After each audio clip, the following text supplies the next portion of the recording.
Fut un temps à gauche, on disait « D'où parles-tu, camarade ? D'où vient le programme nucléaire ?»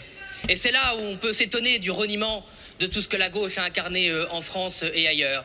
Quand le général de Gaulle crée le commissariat à l'énergie atomique, il choisit une femme extraordinaire, Irène Joliot-Curie, qui quelques années, alors que les femmes n'avaient même pas le droit de vote, était ministre de la République. Que voulait cette femme qui croyait tellement dans son idéal qu'elle en est morte par le fruit de ses recherches?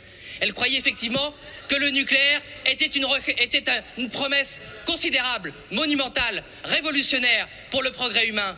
Et dans ce combat, elle rejoignait les forces gaullistes. Les forces gaullistes qui sont animées par un seul désir, ne pas subir, ne jamais subir. Choisir effectivement la force nucléaire, la puissance nucléaire, la recherche nucléaire, c'est ne pas vouloir subir. C'est croire que la France peut être une grande nation grâce à la science. C'est croire que les êtres humains ne sont pas voués à subir les malheurs de la nature, à subir les malheurs du temps, à subir les malheurs du marché et de l'injustice sociale, qu'ils peuvent reprendre le contrôle de leur vie. Et c'est quand même déplorable que la gauche soit tellement dévorée par la peur de la civilisation qu'elle veut contaminer toute la société française et occidentale par la peur.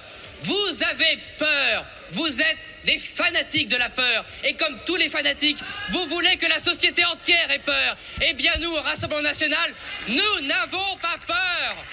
Nous n'avons pas peur.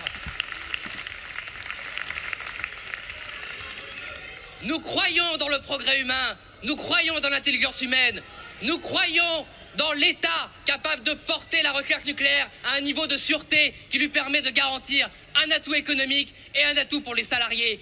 Qu'allez-vous dire à vos électeurs?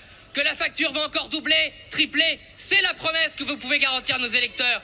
Nous promettons aux Françaises et aux Français, quel que soit leur statut social, que leur facture sera divisée par 2. Et en fait, vous êtes jaloux de nos promesses. Vous nous enviez nos promesses, car vous n'êtes plus capable de garantir un seul acquis humain, un seul progrès humain. Vous partagez avec la Macronie le choix de la pénurie, la gestion de la pénurie par l'injustice sociale, la pénurie par la pénitence. Vous croyez que l'être humain doit s'excuser d'exister. Vous croyez que la France doit disparaître pour s'excuser d'avoir éclairé le monde. Eh bien nous croyons, oui, que la civilisation française a une chose à apporter au monde, c'est que le progrès humain libérera les hommes.